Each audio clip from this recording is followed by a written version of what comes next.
In order, I'm going to ask Senator Steele to lead us in the word of prayer. What number you?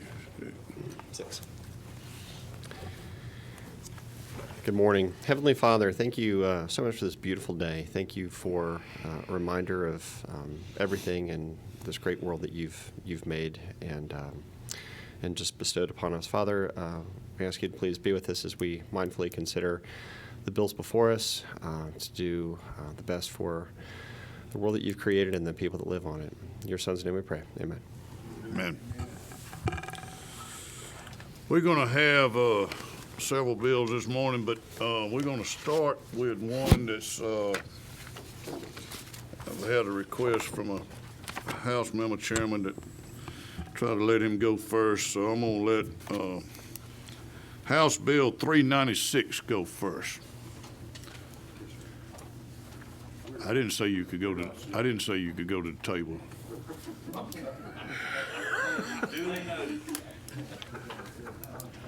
Would the representative come forward and sit at the table?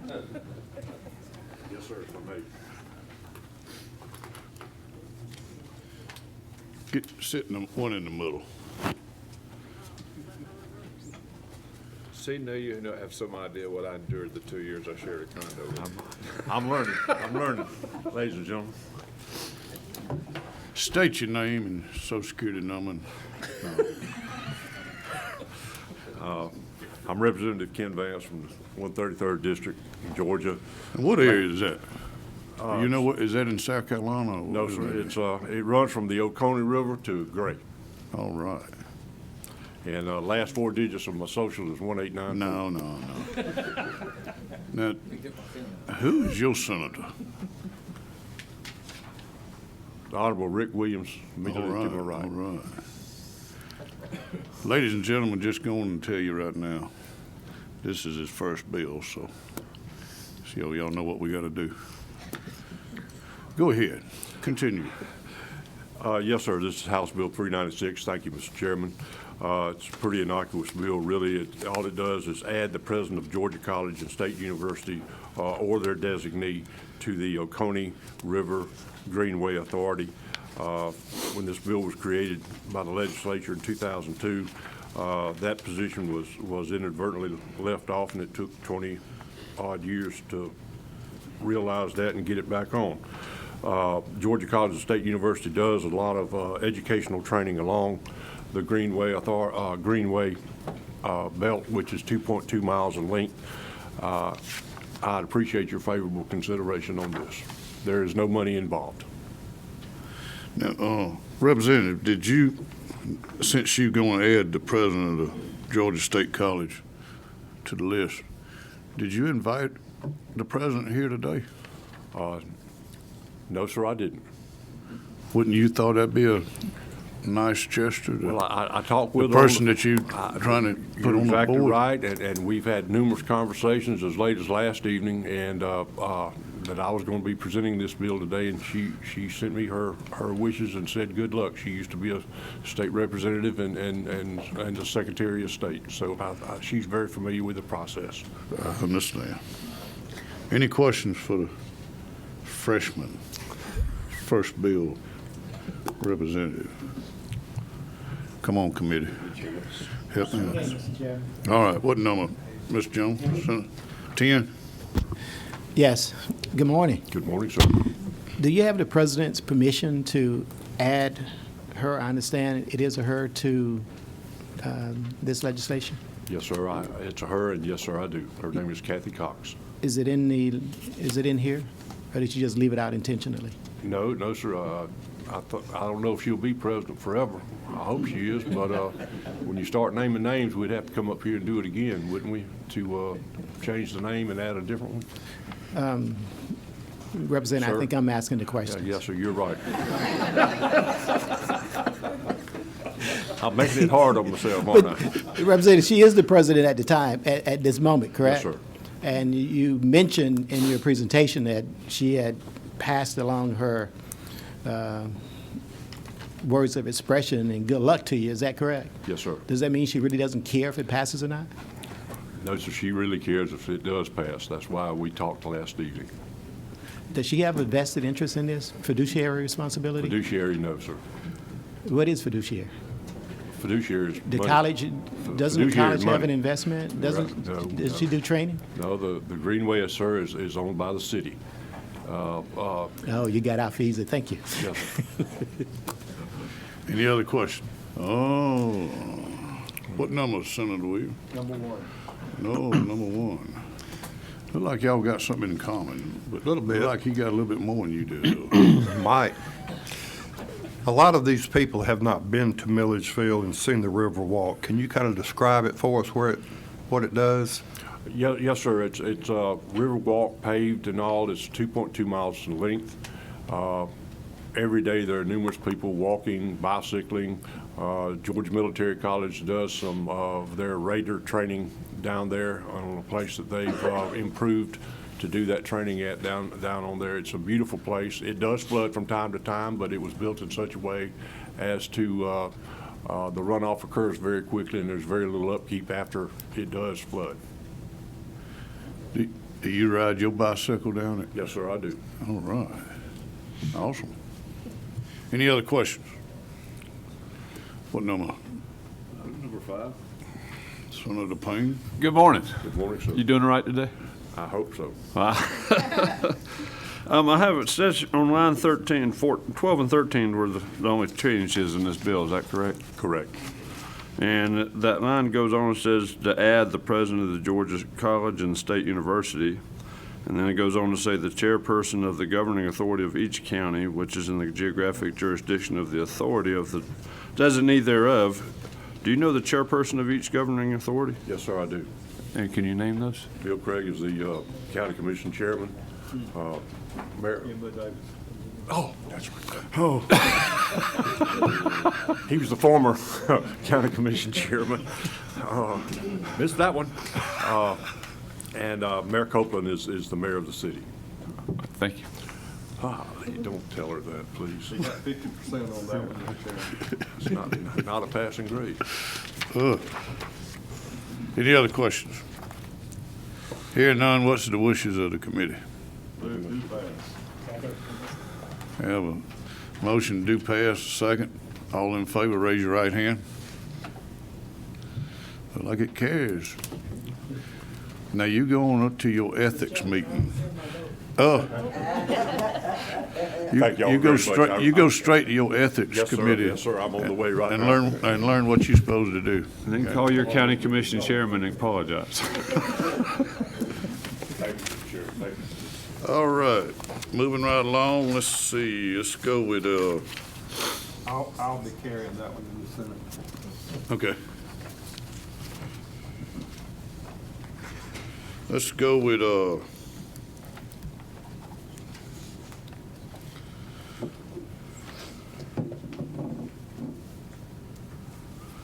let's go with House Bill 244. Thank you, Mr. Chairman. Good morning. This is your first bill for the day. First bill for the day. That's I right. hear you. Definitely not a freshman. Let's make sure we can get that out there. I hear you, buddy. And who am I to your song? Well, I'm a coastal boy. I'm glad to carry this coastal bill, born and raised on the islands of Chatham County, and so glad to carry this bill. Mr. Chairman, I've got another coastal representative, Buddy DeLoach. I've got his bill, House Bill 273. I'm going to carry on his behalf as well, if you don't mind, after this one. So 244, if everyone has that before you, that's LC 540246S. Substitute House Bill 244. And, Mr. Chairman, if you'd like, I'll just go through. Yep. All right, let me explain what we're doing here. In Section 1, we are essentially making the Board of Natural Resources consistent with other boards in this state, where the governor has the authority to remove members pursuant to Chapter 5 of Title 45. That is lines 21 and 22. If you go down to Section 3, we actually, this bill began as a coastal measure. You'll see in a Hey, moment let's larger. back up, let's back Say- up. Yes, sir. Give the LC number. Yes, sir. 540246S. Okay. All right. In Section 3, so this began as a, do y'all have that, Mr. Chairman? Okay. So in Section 3 there, we deal with an issue that we had that was amended over on our side. So most of this bill is going to look coastal. This one not quite as much. But you'll see on line 38, we are basically allowing electronic calls to hunt bobcat and fox.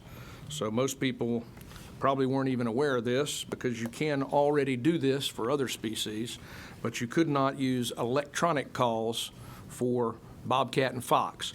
This, of course, only allows it during season.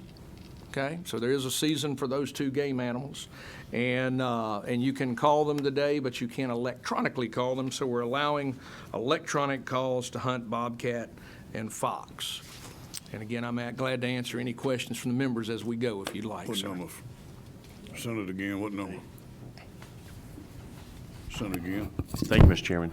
Hey, Good morning. talk to me a second about coyotes. Coyotes, yes, that's already legal. Okay. It's already legal to call coyotes kind of any means necessary. You know, they're an invasive species. Well, that's what I wondered. Yes, sir. Did we need to do anything to? No, sir, it's clarify already that? legal to hunt them by any means, any time of day, out of season, in season. That's already wide open.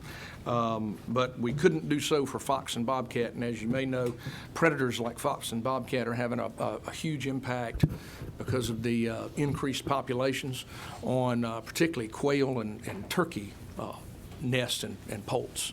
So I think this is a good move. Thank and you.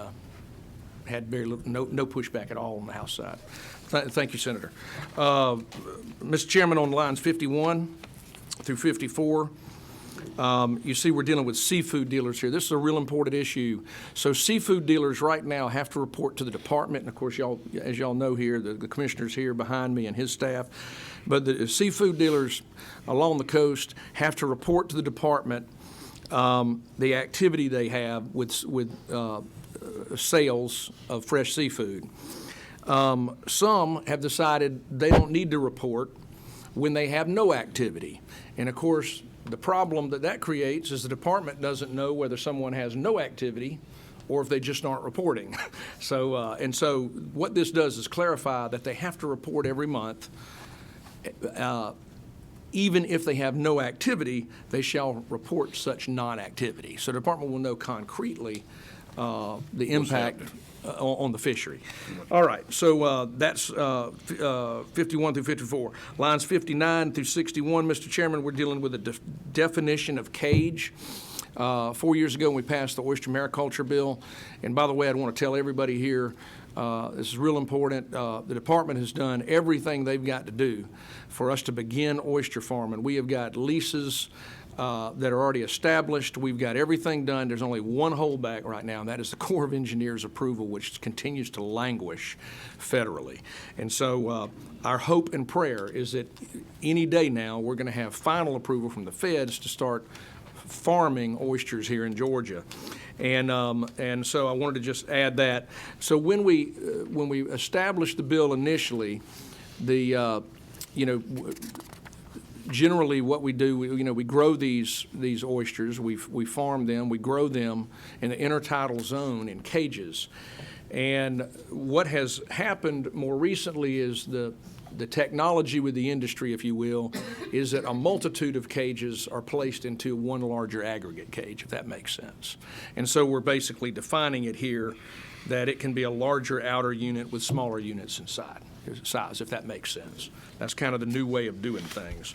And if there's any questions that I can't answer, we can always ask the commissioner or his staff. In Section 6, Mr. Chairman, we're dealing with the fishing licenses necessary for shellfish. And so they have a shellfish endorsement. And what we do is we permit a master harvester, and under that master harvester, we have harvesters who are permitted as well to work under that master harvester. If you look at what we've changed in lines 87, 88, and 89 down there, and you'll see it again in another section, what we're doing is we're changing shall language on line 87 to may language on line 88. We're giving the department the discretion to determine whether or not someone necessarily should be denied a permit in this section, this line, based on a violation of Code Section 27225, because right now they must do so. They must deny that permit. And quite frankly, some of these infractions are minor, and the department feels like it really is kind of inappropriate. And so they want the discretion to maybe not have to deny somebody a permit. And if I may, Mr. Chairman, DNR's here. In my mind, this is like, let's say somebody's violated a creel limit. You kept too many bass, and that is that a good, Commissioner, a good example? Yeah. And so that may be a violation, but it may not be something that the department wants to deny somebody the ability, a shellfish permit, just because of something along those lines. They can make that decision, is what we're doing here. So we're giving them discretion. All right, and then having said that, it's real important that I emphasize line 91 through 93, where you still have shall language on anything that relates to food safety. So the permit shall be surrendered if there is a termination of the Department of Agriculture certification. So remember, ag's involved with shellfish farming. And so there's nothing in here that the department might,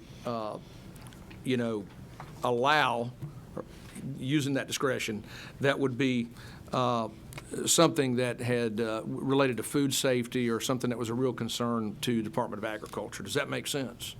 Okay. So then Section 7, we're dealing with the same thing. Actually, we're dealing with a similar scenario if you look on lines 107 down to 115. We're dealing with permits. We're dealing here with revocations. So again, you'll see the may, where it says shall. Any person convicted of violating any provision of this article, where it says shall, it's going to say may now. So again, we're allowing the department discretion to make these decisions, but you'll see on lines 111 on down to 114, we're talking about what they have to do to remediate themselves. So we're talking about they have to complete training within 30 days of notice in the department, the retraining specified by the department in accordance with the requirements of the National Shellfish Sanitation Program. I say that real quick 3 times, right? So anyway, so we're allowing, again, discretion from the department and allow them to retrain these individuals rather than just eliminating them altogether. Section 8, Mr. Chairman, deals with, you'll see a lot of removed language. The original bill established a $1 per cage fee. The goal was never to make money off of this. We want to encourage a new industry in this state. But the fee was basically designed just to pay for the department having to tag these cages. So we've changed this. No more fee, and the permittee tags their own cages. Department provides the numbers and so forth. They tag their own cages. Again, we've got a different use of cages, a larger number of cages, as I described earlier, and we don't want there to be a large expense on these new entrepreneurs. We want to create a new growing and thriving industry in this state. Mr. Chairman, that's about as fast as I can go through there. Glad to answer any questions. That's generally what this bill does. What seems to be the holdup with the federal government? The holdup with the federal government appears to me, Senator, to be the federal government. It's just bureaucracy. But again, hey, what do I know? That's my impression is just bureaucracy. What how many oyster farmers do we have that's ready to step forward to? We've got leases in McIntosh. Well, let's get Doug to answer that. Yeah, Yes, then you'll get it right. Well, we've currently leased 6 subtitle. What number is it? Yes, sir. It's number 1. Number 1. Got it. So we've currently have 6. State your name. I'm sorry. My name's Doug Hamans. I'm the director of the Coastal Resources Division of the Department of Natural Resources. Right. And so aquaculture will fall under our division as well as Department of Agriculture. But to answer the question, we've currently issued 6 subtitle leases, 3 in McIntosh, 3 in Chatham. We've got a couple ready for Camden County, but because we're having issues with the Corps, the issue, and throwing them under the bus, it's solely the Savannah District. This sort of aquaculture occurs in Charleston's district as well as in the Gulf Coast, but it's never happened on our coast. and Savannah District, for whatever reason, is taking its time. Because the gear interacts with marine mammals, it has to go through a National Marine Fisheries review. And so it's taking its time getting to St. Pete, and getting reviewed in St. Pete and getting back. But no one, we front-loaded this process 2 years ago, thinking that we would be fully in production by now, and no one expected us to still be waiting on permits by now. Any other questions? Senator Steele. I did have a question. Thank you, Chairman. Line 139, just trying to understand, it says all intertidal gear shall be exempt.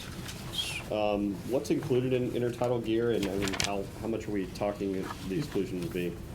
Yeah, if you Yes, would. sir. So those are clam bags. It's intertidal, right? So that's when the tides roll out, it's the mud flats. Clam bags are basically buried in the mud, and they're linked together, and the risk of losing those clam bags is not nearly as great as a subtidal bag, which is something that's floating. And the whole reason we're marking the floating gear is that if it ever gets lost, right, storm comes through, breaks it loose, it's 5 miles down the river, we're able to identify the owner. That risk is not the same for subtidal gear, intertidal gear, because it's buried in the mud. So and plus there's thousands of clam bags already out there, and we just didn't see the need to go back and mark those. I've always wondered this, maybe you can answer this. How long does it take to raise an oyster? So in floating cage, you can have a mature oyster in 9 months. 9 months. Because the commercial size now is 3 inches. I mean, you can have one in 9 months. Typically, the rack of the oysters that we grow wild, 2 years. When you get them up out of the sediments, they're eating all day long, they can grow in 9 months. Cool. Any other questions? Senator Sims, what's your number, dear? 11. Go ahead. Thank you so much, Mr. Chairman. I am a little confused, maybe a lot confused. Yes, ma'am. But because the federal government has not given us the permits that we need, this is a way around, are we usurping the authority of the feds, or tell me what's going on? No, ma'am. Senator Sims, no. So this bill really doesn't, I kind of was just updating the committee on the status, because I knew y'all would want to know. And while we have the experts here, I think this is helpful. But no, this bill has nothing to do with it in any way. We cannot work around the Corps. We're at their mercy right now and just waiting on their response. Well, my As I question understand. is, I guess, who's responsible for providing licenses now, the permits? So there's 3 steps to it, right? So Yeah, I need to know the protocol. Yes, ma'am. So the Department of Natural Resources, issues the master harvester permit. We contract with the leasee. We issue the leases that they're growing their oysters on. So that's step 1. The Department of Agriculture license them once they come on the hill. So they have a dealer's license from the Department of Agriculture. But because they're using the waters of the U.S., they also have to have the Corps of Engineers permit.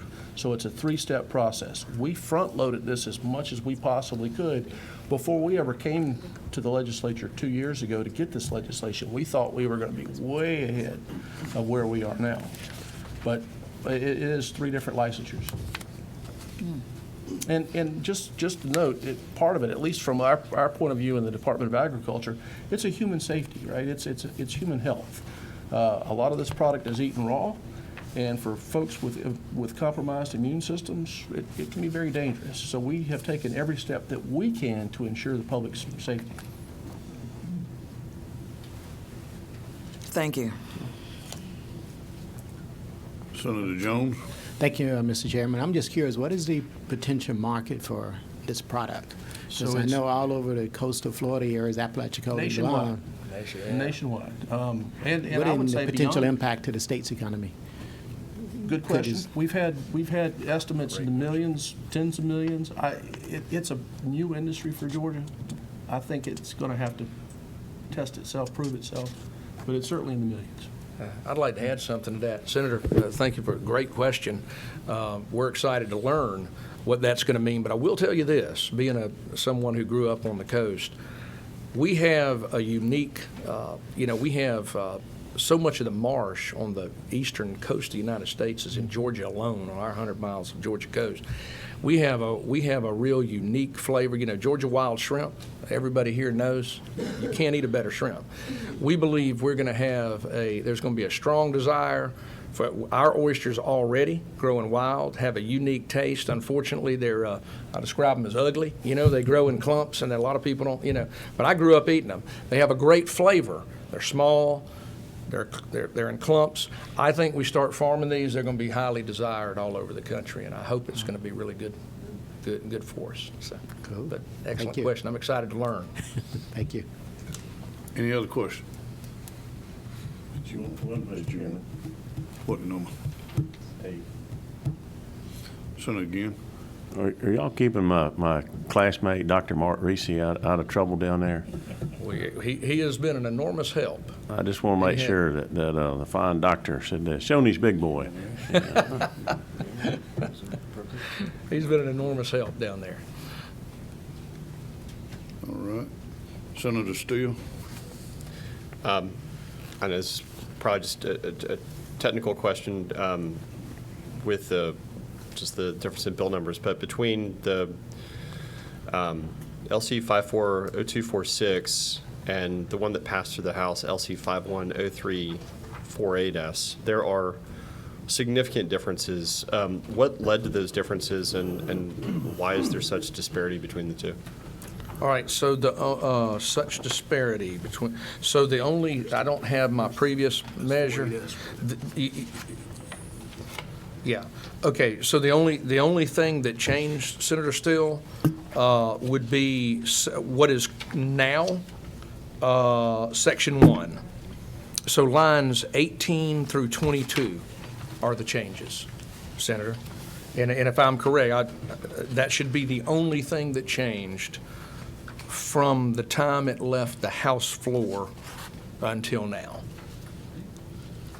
Lines 18 through 22, what are now in your 0246S version as Section 1.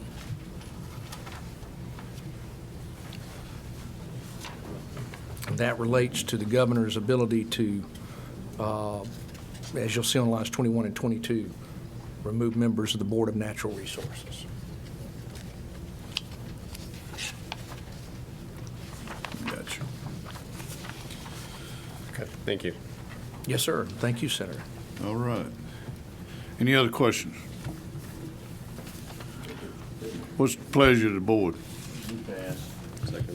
We got a second, a motion and a second. Do pass. All in favor, raise your right hand. Mr. Chairman, which LC number are we passing? 540246, yes. Yes, sir. Yes, sir. LC 540246S. Let me correct that. Move do pass by substitute, LC 540246S. So we're all on the same page. Everybody got it? Yes, sir. Yes. All right. All in favor, raise your right hand. Unanimous. Thank you, Chairman. Thanks to all the members. The I only appreciate you problem very I much. see, the only problem I see that in your presenting of the bill, you didn't know have no samples of oysters for. Well, I have learned from you previously, Chairman. I know you love oysters. I have learned. I have seen you. I've seen you in action. Is Senator Hodges or Senator Ben Watson going to carry it, one of them two? One of the two will. We got to have a coastal guy carry that one. Right. I think it Got to. may well be Senator Hodges. Well, Okay, good enough. yes, sir. All right. Go ahead with, what's your next one? The next one, then, I'm a surrogate for Representative Deloach, House Bill 273. That's LC 510293, Mr. Chairman. And I know the commissioner's here with me. If he may, because I have been asked to cover for, as you know, Chairman Deloach is doing his ethics training with our members this morning. House Bill 273. Yes, sir. Wait a minute. And and just very that's, briefly, oh, I'm sorry. All right, LC 442357S. No, sir, that's not what I have. This one, they're just going off the All right. Unless I'm wrong. LC 510293. Yes, sir. That's it. I just want to make sure you knew what you was doing. Well, I'm not sure I know what I'm doing either, so, Mr. Chairman, I'm a stand-in on this one. Is But, everybody got it?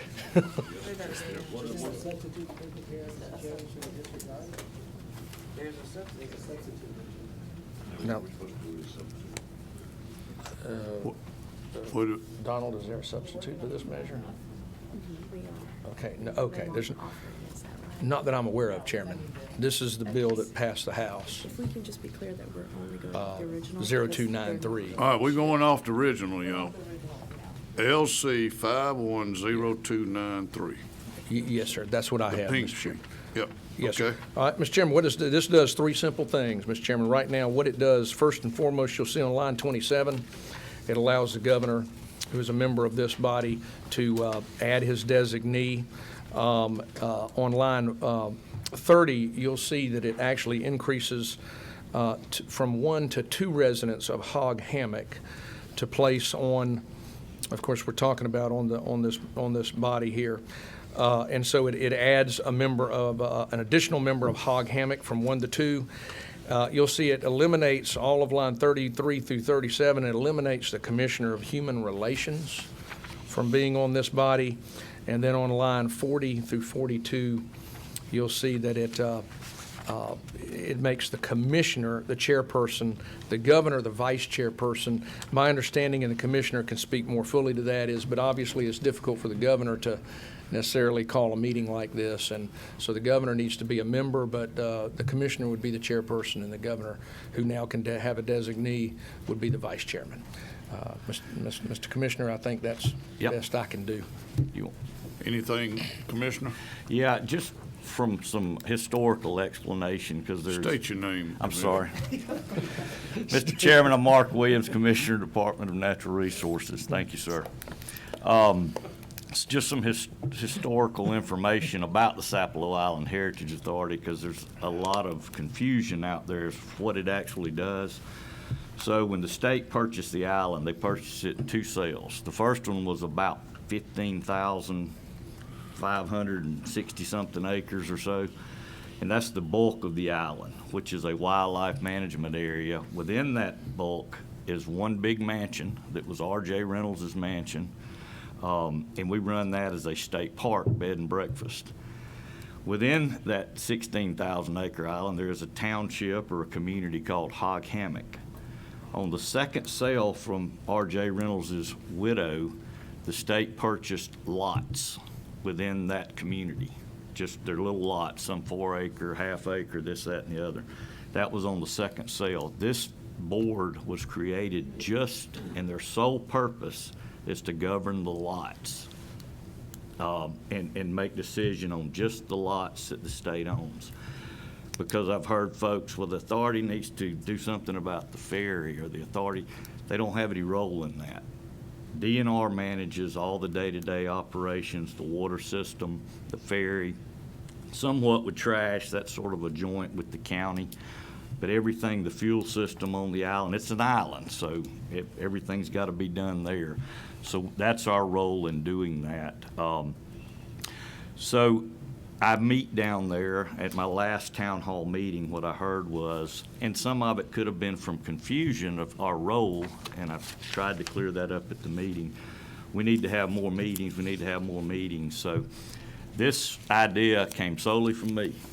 I just said, well, if we switch roles with the governor's busy schedule, the authority can be more reactive, because I have the authority now to call the meetings.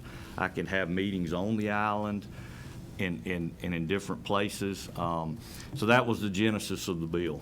And so I'd be glad to, with Representative Petrie, answer any questions. Senator, Mayor, what number are you? I'm on 3? So just to clarify, Mm-hmm. we're making this change because you want kind of more hands-on, immediate Yes, ma'am. action. You can do it faster. Yes, ma'am. We manage the island day in and day out, ferry system and everything. Now, it won't be the role of this board to be involved with that. But right now, I have a request from a resident to farm 3 acres, or maybe 4. He just wants to set up a little farm. It's vacant land that the state owns that this board's over. I'd like to call a meeting and rule on that. I may have somebody come and say, we're having a wedding this weekend. Can we use lots, and I'm just making these up, lots 43B and 43A for our wedding? Different requests like that, it'd just be easier for me to call. And the governor still has a busy schedule, no matter who the governor is, but they can provide a designee and be at the meeting or call in, so. I have Yes, a couple ma'am. more questions. Yes.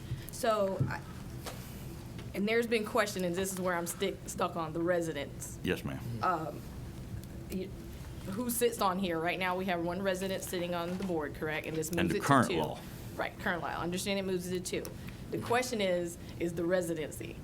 We have concerns, or like, I have concerns, and those in the community have concerns, because now we have people moving into the island that are not descendants of the Gullah Yes, ma'am. people. Okay, so I'm trying to be respectful Yes, ma'am. of those residents there. We're afraid of gentrification and people now trying to claim residency, you know, they've been living there 2 years or I whatever. understand. I want to make sure we're being sensitive, and maybe we have some type of residency requirement. I would like to see it say something like, you know, descendants of enslaved people, or you have to have lived here X amount of time before you can claim residency. I would like to see those 2 things so we can safeguard, flash 10 years from now, we don't have people moving in and now trying to claim residency. Well, okay, descendant, if we use the word, what worries me about using the word descendant, because that's what I've talked with several residents on the island about making that change, is descendants can live, I mean, we have descendants all over the United States, if not the Understood. world. We have a defined definition of resident. There's already a process in place. Okay. And that gives them, I mean, they send an application, and I don't have my lawyer here, but and I walk it, I forward it over to my lawyer and say, rule, you know, make the decision, is this person a descendant? Because with descendancy, not descendant, residency, you get some privileges on the ferry and water service. There's some things that go with it based on the Essential Services Act that was passed by this body years ago. So I understand the concern. I just worry about if wording in there is descendancy and it's challenged, how do I prove that? And that's what I'm I mean, trying. you and I both And that's know- what I'm struggling with, because I do get it. Yeah. How do we determine that? Yeah. What is the indicator? How is the DNA determined? Yeah. We can put enslaved people, but again, we're back to this person could have some claim that lives in 1/8, Georgia. 1/4, I don't know. So I guess I'm just trying to find a 2-part way to kind of say, I could- hey, this has to be someone from. I could tell you in my 13 years in this role, it has always been descendants.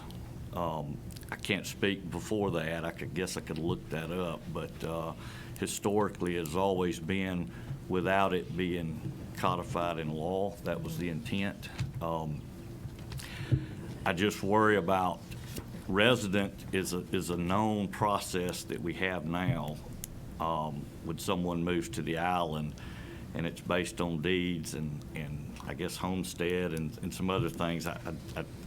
Too early for my attorney to get up. No, I'm kidding. I didn't ask him. Now, let me ask you another question. This is my last question, Mr. Chair. Were the descendants consulted, like those that are sitting on the board now, were they consulted at all? Because I've shared with an article with everyone that they didn't even know we had this bill going, that it was coming to the legislature. So was there conversation in the community like, hey, we're making a change here at the state. How do you all feel about it? How do you recommend that we handle it? So were they consulted at all? I've spoken with a couple. One of the members that currently sits on the board has been in very poor health in the hospital a couple of times. I was just trying to react. I did not know. I did not consult the community. That's concerning. I'm answering you. I understand. Maybe I was naive or just made a mistake. I'm just being honest with you. I thought I was reacting to the biggest concern they had at the town hall. Again, with the sole role of this authority, because most of the discussions we have when we have meetings down there is trash pickup, you know, the ferry schedule, and those type of things that this board would not take up. But no, ma'am. The answer would be, I did not call all the residents and talk to them. I believe I may have spoke with a Miss Bailey that's on the board. Okay. Mr. Chairman, What number? hey, unless you get, Send it again. yeah, thank you. On the, help me out, if I move to Sapelo Island and become a resident of the island, does that give me any special privilege or benefit for being a resident of Sapelo Island? And could I move to the island if I decided, hey, I want to buy a lot down there from one of the owners? And the what? Tell me a little, just kind of gist on it. I've been down there, visited, you know, the area, and Beside the state properties, those aren't for sale. But they're fee simple transactions down there. You can go through the community and every now and then you'll see real estate signs up. So it's handled like any normal transaction. And then you would apply to the department for residency. And again, we have a process that defines whether or not you're a resident. And I don't have the exact figures, but I think the ferry's $25 a year, unlimited. And then water's just a flat rate per year. We don't have, obviously, we don't have meters on every residency there. The and county handles pickup. It's done with a compactor, trash garbage pickup. if they live on the island, they become residents. They are voting residents in Glenn County, McIntosh County. Said they, and so, you know, they'd have any rights and privileges any other American would, I assume. Yes, yes. Okay, yeah. Thank It's you. all fee, all those transactions are fee simple. Thank you. Senator Jones, what number? 10. Senator Jones? Thank you, Commissioner, and I was glad to hear that you said that most of the time it is implied that the members of this board would be descendants. With that in mind, on line 30, where you have two residents, would you be open to inserting between the word two and residents, the word descendant?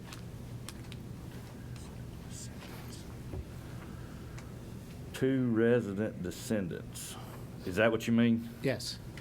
Would that need, I'm looking around. Ledge Council. I would ask Ledge Council.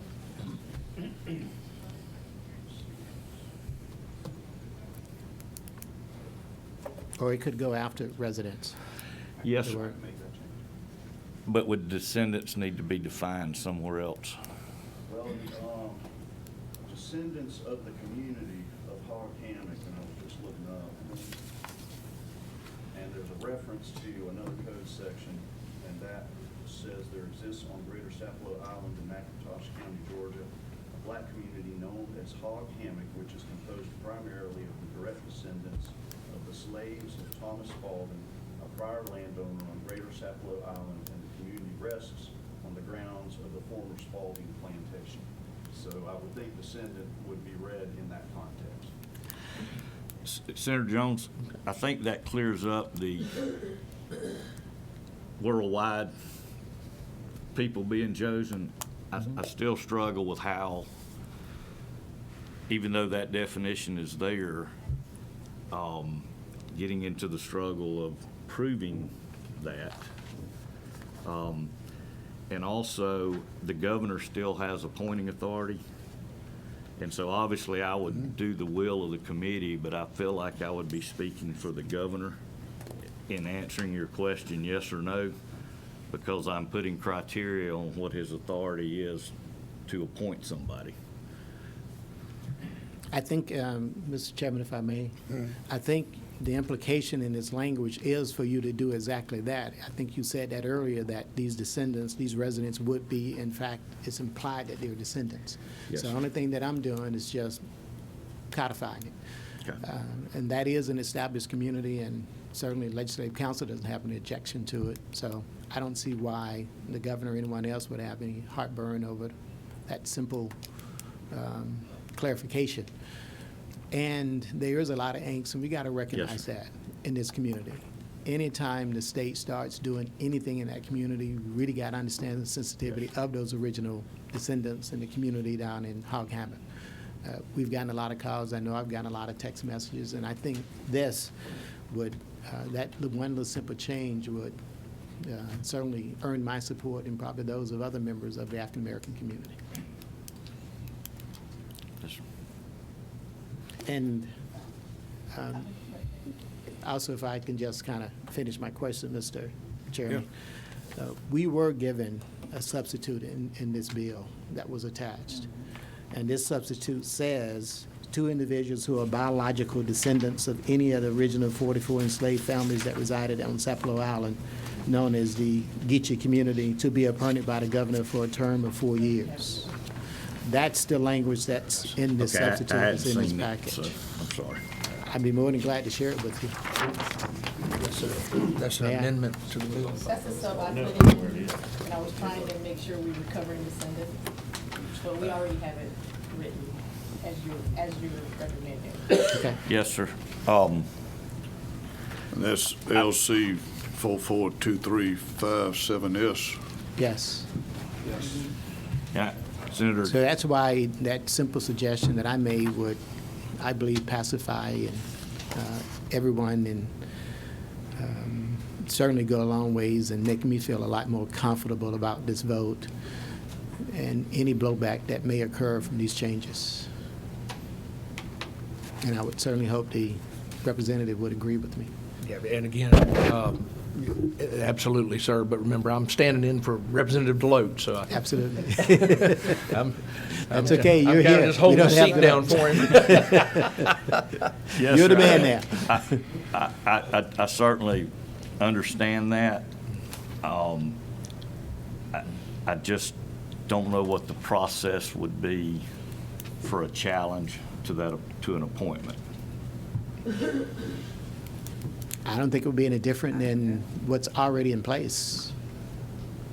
Well, resident, we have a defined definition. You've got to be a resident, and we've ruled through our department process as to whether or not you're a resident. The concern that I hear from the community. Yes, sir. We know that as new people move in, they're concerned about protecting their heritage, and that's important to those members that live down there in Hog Hammock.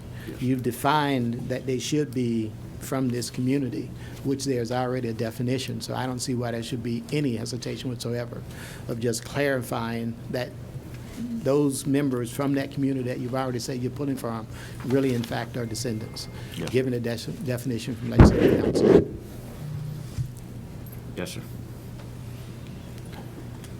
So that would be, and I like to make that in the form of a motion, Mr. Chairman, that we add on that line, 30 would be 2 resident descendants of the community of Hog Hammock.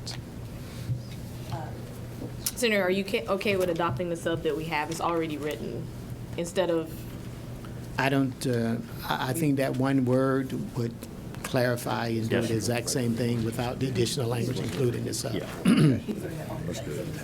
All right, we're going back to the original. Mr. Chairman, if I may add something, again, I've said over and over again, I'm standing in for my friend, but I will say this, if I may.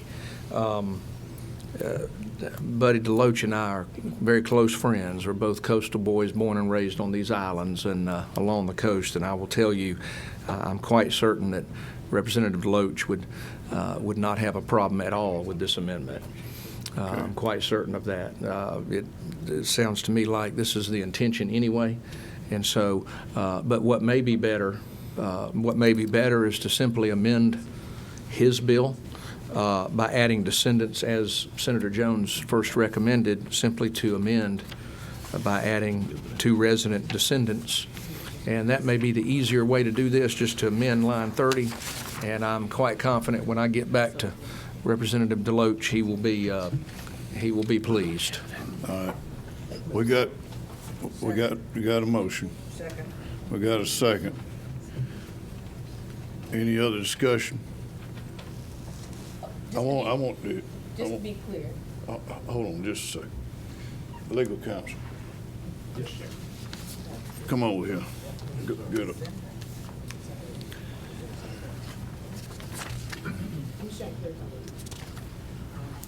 So you're gonna change it right there. So it would read two resident descendants of the community. Get over there, So, yes. I'm having legal counsel to come and say word for word what the change is gonna be. That's- I'm sorry. Hey, Paul. But I am a descendant from the community, and I'm getting to you. Okay. I'm getting to you. I just didn't know. All right. Yes, Chairman. So the change would be on line 30, and it would be changed to read, two resident descendants of the community of Hog Hammock described in, and so on and so forth. And I don't have any legal objection to that. Don't have any drafting objection to that. I cannot speak to policy-wise, is it a good idea or a bad idea? Our office does not comment on that sort of thing. Right. But that's how it would read, as I understand the amendment. Say it one more time. Two resident descendants of the community of Hog Hammock. Okay. All right. Now, I need to back up here really. Mr. Watts, you wanted to speak. Yes, May sir. I ask a question? Yes, yes. Now, so the state purchased the What number? island, the 1,600 acres. Who did they purchase the island from? Were the descendants? No, R.J. Reynolds she just passed away, I think. Same thing. Okay. And the commission was created just to manage lots. All right, so we have carve-out of lots, right? And these can be sold? These lots can be sold? Not- How many?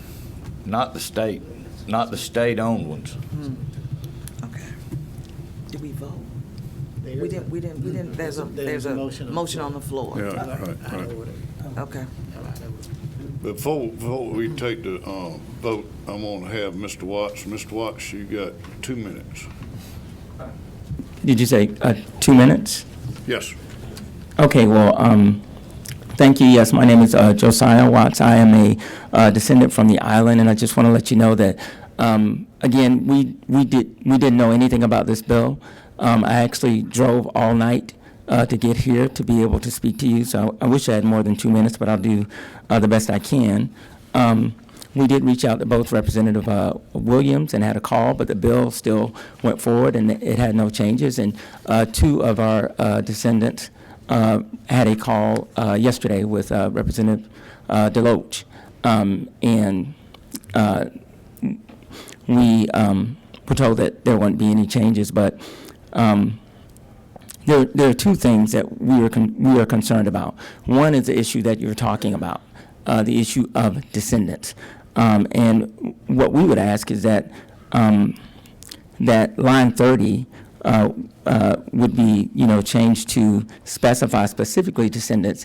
And in the original bill, it says that the descendants of those enslaved from Thomas Spalding, from those 44 families. So I think that that can clearly dictate the definition of descendants for us.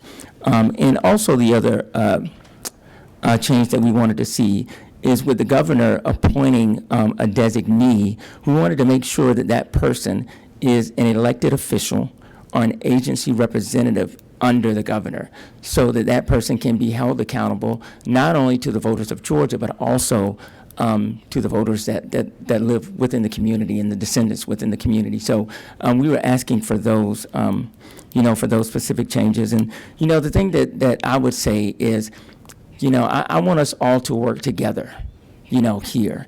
And I'm new to this entire process. I just found out about this just a few weeks ago. So I'm still trying to catch up. So we've had a lot of support 100 Miles has been supporting us. You know, we've got this letter from 3 nonprofit organizations, SICAR, Sapelo Island Cultural and Revitalization Society, Hog Hammock Community Foundation, and also Save Our Legacy ourselves, a solo organization. And so, and a member of the authority, which is Franny Bailey, who Commissioner Williams did speak with. And so within just those 2 weeks, we mobilized, you know, so that we could respond to this. And I wish that we would have been able to know that this was happening and we could have had those conversations, but that's neither here or there. We're here now. So what I would like to see, or what we would like to see is, you know, those updated changes, you know, to amend the bill. But if that doesn't happen, then we would ask that it gets tabled so that we can have those conversations within the community and get the changes that we would like to see so that this can be a tool that will support, you know, the culture of Hog Hammock, you know, our Gullah Geechee culture, and not something that may, you know, erode it or endanger it. All right. Thank you, sir. Thank you. Sir. All right. Now, we have a motion on the table to amend the bill on line 30. All right. Both of those changes, I think, I'll look at legal counsel, but I think in the original bill, that definition was in the preamble, not in the exact language, but that defines it further. If it'll make a longer bill, but it defines it further. And then the other change, I think that's the governor's intention. It'd be staff or somebody from an agency, so we had no problem with that. I mean, that doesn't seem to be a problem either. I'm speaking like a legislator. I should. No, Commissioner, the author is not here. I'm so glad you're here, Commissioner. That's helpful to me. I'm sorry. What do you want to add now? Mr. Chairman. Let's get back to what we. Yeah, line 30, sir. I think, as I said, I think I know Chairman Deloach quite well. I think he would be quite supportive of the proposed amendment on line 30. We're going to vote on the motion. All in favor, raise your right hand. All right. All opposed? It carries. That's done. Mr. Chairman. At the appropriate time. Amended. What number? 8. Send again. I move due pass LC 510293 as amended by substitute. As a substitute. Okay. I have a second. Second. I think you're going to find out it's better to do that by policy. Let the commissioner have his, he'll make it work. If he doesn't, we can always come back and address it. We can address it. We can do it on the floor, but we should. No, not on the floor, just. We should take, this is just wrong. We should take, someone from a descendant came in here and talked to us, and he said, hey, we're recommending these changes. The commissioner is amendable to those changes. We should be listening. They were not consulted as a community before this was done, and I think we should be respectful of that. And so you guys are trying to pass them in this body, and we're not being respectful of the changes the descendant is actually asking us to make. All right. Attorney, can you get the wording like right now to,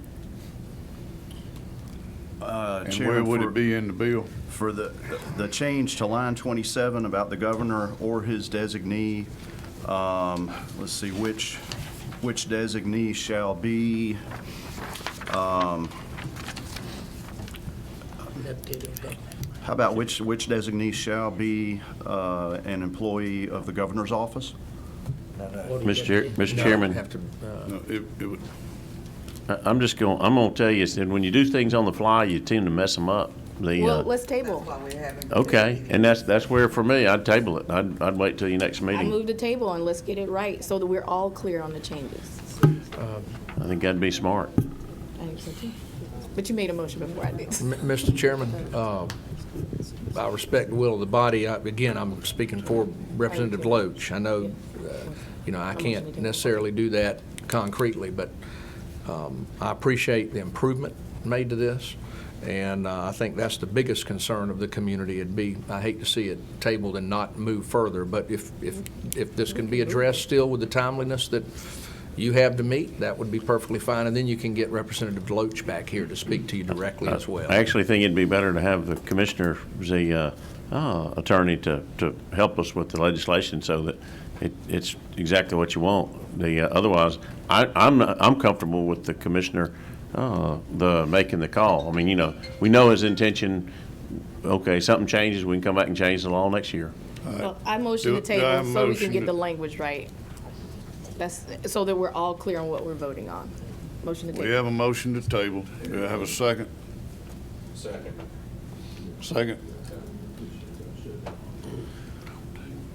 All right. All in favor of tabling the bill, raise your right hand. 3. All opposed, raise your right hand. It fails.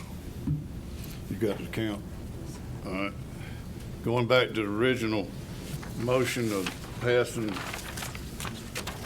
state your motion again, send it again. LC 510293 as amended by substitute. We have a second. Second. All in favor, raise your right hand.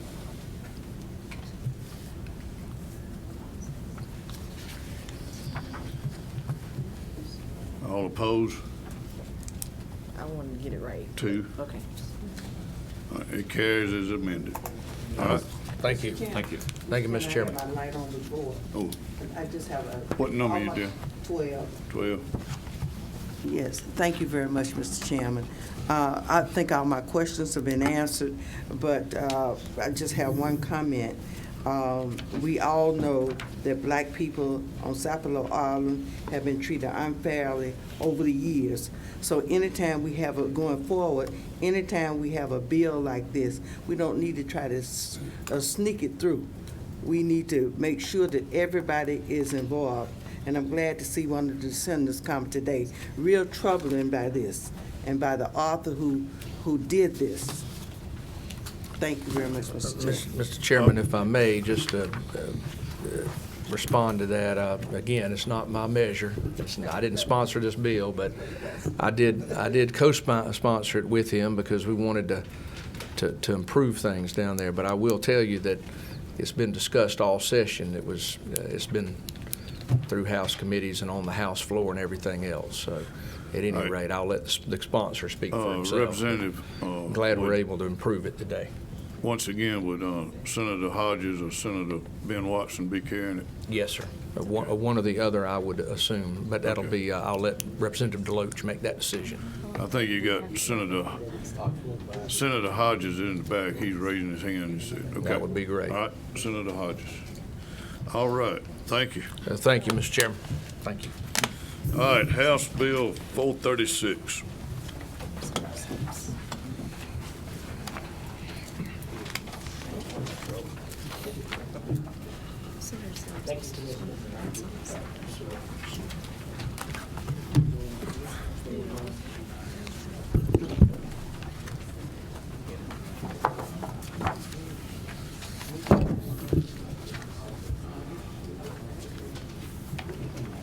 All right, Representative, LC 510312. That is correct. That's the version I have in front of me. Everybody good with that? Yep. Well, thank you, Mr. Chairman, members of the committee. This is House Bill 436. You know, there's been quite a bit of conversation about mining, surface mining going on, especially in my district, and that process is being worked out through DPD right now, taking public comment. But I was asked to look at the fines or violations for if a environmental issue comes up, and if the EPD, I've met with them, and we took air and water quality issues. If there's a violation there, the fines are quite substantial. So meeting with EPD, we looked at the others, tried to update and bring them up to date, and we looked at if somebody willfully misrepresents a report or doesn't report something they are supposed to, and they willfully do this, the fine was it hadn't been updated since back in the early '80s, I think. It was a minimum of $100 with a maximum of $1,000. So what we've done, we've raised that maximum to $10,000 per day, and each day is a separate occurrence that they don't come in compliance. So that's all we're doing, just bringing that up to date. To if you do have a bad actor, you got some way to make sure they come into compliance. Send it again. When you're ready, Mr. Chairman, I move do We have pass. a motion, you got a second? LC 510312. I do love following some along. Senator Sims, you second it? Yes, sir. All right. Any other discussion? Yes, sir. What number? Two? Two. Yes, sir, Senator. Just curious, in the last year, do you know how many violations there have been that this has been used? I do not know that number. I do not, off the top of my head, I could find out and get back with you. 01, whatever. Okay. I just, when we was looking at the fines, like I say, this is something that hadn't been updated in a long time, so we felt like we could bring it, especially when they said, you know, if you have a bad actor, how do you punish them if they willfully misrepresent a reporter or don't file something they're supposed to? $10,000 a day gets their attention, I would say. I would hope so. It would get my attention. I don't know about. And define for me just a second what is included as surface mining. Any disturbance. I mean, that can be rock quarries, the titanium mine, as they're talking about in my district. The is it what's the oil dry that they do over in southwest Georgia? Any disturbance of the land where you're removing something from the soil. Okay. Okie doke. Thank you. All right. Senator Steele? Thank you, Mr. Chairman. So you reference in your district, that means the proposed Okefenokee mining operation. Is there, seems like to be a reactive type of penalty, but. No, we're being proactive because there's not been a violation. So we're being Well, it's an offense. So if it's for each offense, then you're reacting to the offense, right? Yeah, yes. If you state it that way, there's not been an offense yet. Right. Okay. So who's the governing body that's going to determine that a violation has occurred? That's the EPD. EPD oversees all this. They have, and they're the ones that they have jurisdiction over it. Yes. Okay, got it. Thank you. All right, we got a motion. Oh, Senator Moore, 9. Yes, sir. Yes, sir. Yeah, thank you, Mr. Chairman. So, we spent a lot of time on the Sapelo Island bill. I don't want to rush this one through either. I've got a lot of concerns about it. This bill touches a lot of areas. It does. Right? I mean, even it talks about borrow pits in here. We have a lot of borrow pits in northwest Georgia. That's basically like a chert pit, right, at the top of dirt. That is correct. And the EPD can make a lot of regulations, right? The letter of the law here in this code section establishes a legislative framework, but they can make definitions and create other forms of bureaucracy, and then they can come in and start fining $10,000 a day. Now, I understand your legislation is pointed at the titanium mine, but what about? It's pointed at any bad actor. Okay. I'm not sure this committee, I know myself, doesn't have time to read all the rules and regulations that the EPD has in place when it comes to any type of surface mining. It's so broad. I mean, there's one section here that just completely exempts the Department of Transportation because when you're building a road, you're surface mining. Yeah. So, and this is somebody that willfully misrepresents something that they're supposed to turn in a report or something they're supposed to file. It's just basically changing the maximum. Just because it's $10,000 a day, if it's something minute, it's left up to the discrepancy of the EPD. It can be $100 a day. If it doesn't have to be 10,000, but it depends on the severity of the violation. So we're just raising the maximum. It has to be willful. Willful. Senator Goodman, what number? One. So my question is this: what, say, and I know that you love agriculture just as much as I do, so that's why I'm asking this question. I mean, if you go out there and I take my excavator and I get on, build me a road, and I'm digging a ditch and throwing dirt up there and bring my grader in and level it off or whatever, am I surface mining? Are you removing anything out of the soil and then restoring it? Well, When you get I'm through? disturbing the soil, which is what you said earlier. That's Well, why. no, you're removing something from the You gotta soil, be I think the removing a product. definition. So what if I wanted to, what if I had a pond or whatever and I wanted to go in there and dig out some dirt and haul some dirt to fill in a spot? I mean, is this? If it's something you have to have a permit for, do you have to, if you're doing that, would be my question. If you're, something you didn't have to get a permit for, so it wouldn't be a violation. But if you're, I guess, doing something where you have to have a permit and you do not, apply for that permit, it would be a violation. So, which they have the ability to fine you now. We just raising that limit. It hasn't been changed since the Borrowing 90s. pits and cleaning your pond out are not certified. I'm reading that it is. The, Right here, code section 12-4-, I guess it's 73.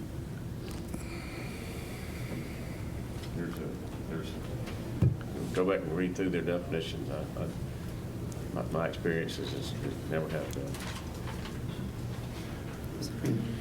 Mr. Chairman, I just think this legislation covers too broad an area with very stringent fines, so. Okay. Yeah. Senator Payne? Yes, thank you, Mr. Chairman. This is already in code section. It's already code. And the only thing we're changing in the code section is that the top amount from $1,000 to $10,000 for any offense. Right, and that's allowing EPD to charge up to that. That doesn't mean it will be that. It depends on the. So all like I say, this the about severity. mining is already in code. It's already in code. Yes, sir. Thank you for. And it's really, the intent of the bill is that if we do have a bad actor. Yes. Okay. All right, we got a, we got a motion and a second. Do pass. All in favor, raise your right hand.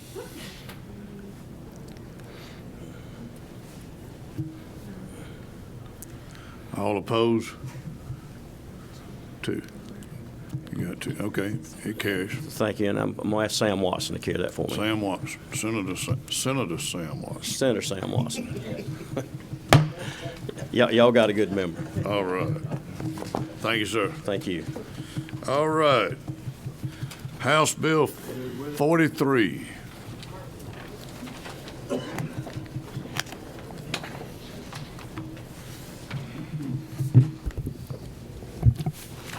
All right, Representative. Thank you, Chairman. Working off of LC 442156. Yes, that is correct. And yes, I have House Bill 43 here for the committee today. Thank you, Mr. Chairman. This is concerning our indigenous Georgians. It's a bipartisan bill that passed unanimously out of the House and is graciously co-sponsored by Senator Ana Bitarte here, supported by DNR, and requested by the Council on American Indian Concerns, as well as our 3 state-recognized tribes. I have Donald here, who is not only with DNR, but also part of the council as well. So just very quick background, we have no federally recognized tribes in Georgia, but we do currently have 3 state-recognized tribes: the Cherokee of Georgia in the southeast, the Lower Muskogee Creek tribe in the southwest, and the Georgia Tribe of Eastern Cherokee in North Georgia. And what this bill does for this issue is first ensures, as is already current practice, to be clear, that the state-recognized tribes will always have representation on our state's Council on American Indian Concerns, which is under DNR. And second, it updates their addresses for the 3 tribes, which is statutorily codified so that they can be found. That's very important to support these communities. I'll also say there is a 4th group that is wishing, and I'm pleased to see Mr. Chatton here, that's calling themselves the Chickamauga. We're working separately from this bill on a separate process with the council, because there is, to harken back to the Sapelo, a separate process in place to get documents, et cetera. And I'm pleased to see that the council and this group has already been working, but just that's a separate from this bill. But we want to bring attention and support these tribes, and I'm happy to have carried this for the council and the 3 tribes that we currently have. Donald, anything to add? Certainly, if I may. First, State your name. Donald Kirkland. I'm the Director of Public and Government Affairs for DNR, but I'm actually speaking to you in the capacity as the Vice Chairman of the Georgia Council of American Indian Concerns. That's a 9-member governor-appointed board, and it's the only authorized body in Georgia code to speak and advise state and local governments on Native American affairs in Georgia. I'd like to thank Representative Lim for his work over the last 2 years on this bill. It passed unanimously in the House last year and this year as well. And really has one primary purpose that's important to our tribes is correcting those addresses. They're all incorrect over the last 30 years. 2 of them have changed. One of the tribes in particular has had multiple groups claiming to be that state-recognized tribe. In 2007, Governor Perdue asked the council to produce a study to determine that correct tribe. We produced a 130-page study, and that included a sworn statement from the author of the original authorizing legislation, a sworn statement from the Postmaster General, ensuring that the address put into code did not exist at the time it was put into code and actually came into existence 7 years later. A quote from an article in the AJC from a member of one of these other groups claiming to be a tactician for obtaining that box 7 years later to claim to be that tribe, and a Superior Court ruling in 2001 asking that particular group to cease and desist using this name, something that's been ignored and continued to reach out to state and congressional and Senate representations from Georgia and apply for federal aid and grants in that state-recognized tribe's name. So this will clear that up and end that almost 30-year battle to ensure that the official state-recognized tribe is actually recognized for that at this time. Okay.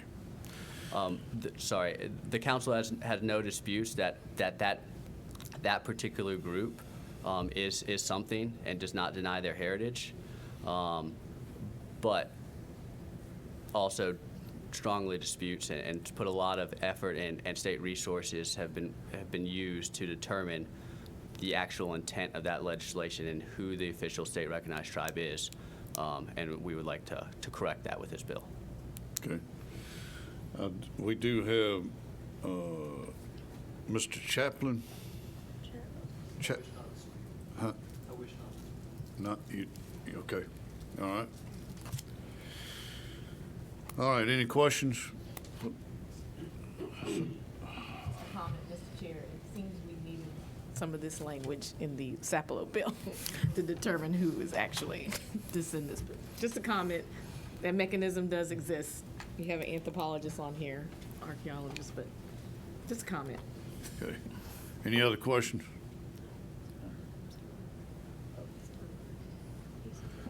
What number you? I'm number 2.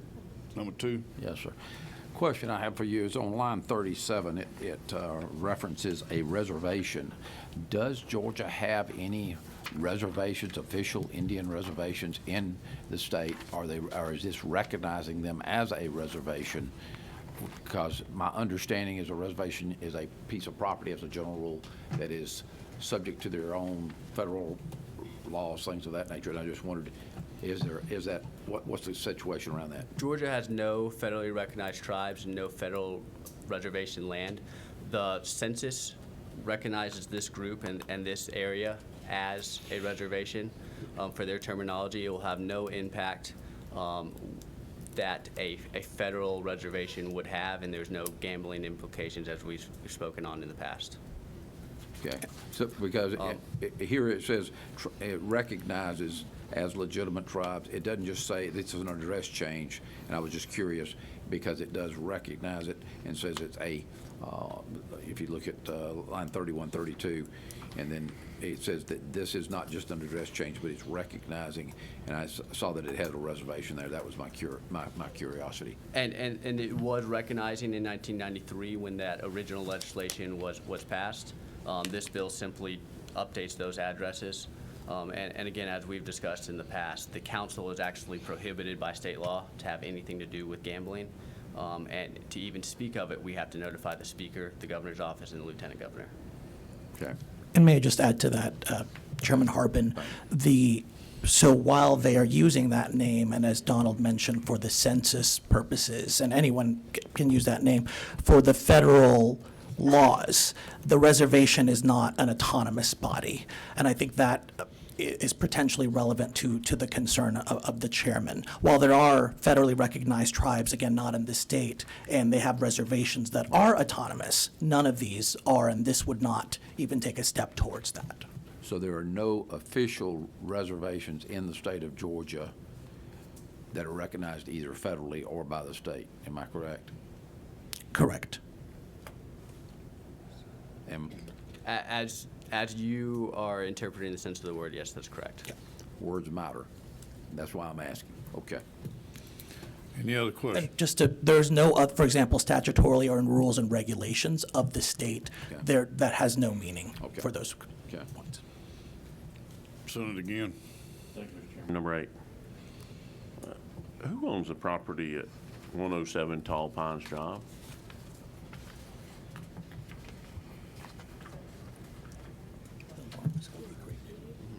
Yep, that is the Lower Muskogee Creeks. My chairman, Neely McCormick, is a member of that tribe, and the chief of that tribe is Vonnie McCormick, but that is their, the tribe owns the land, to my understanding. Okay. I just looked it up on Google Earth while I was sitting here, and the looked like Southern Treasures and Gifts was pretty close by, so I wasn't sure. All right, what's the wishes of the committee? We got a motion, we got a second by Senator Jones. All in favor, raise your right hand.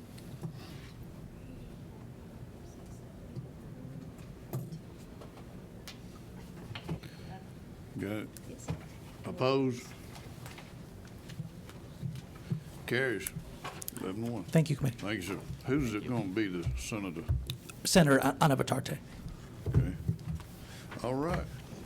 All right, ladies and gentlemen, thank you for being here this morning, and we adjourn.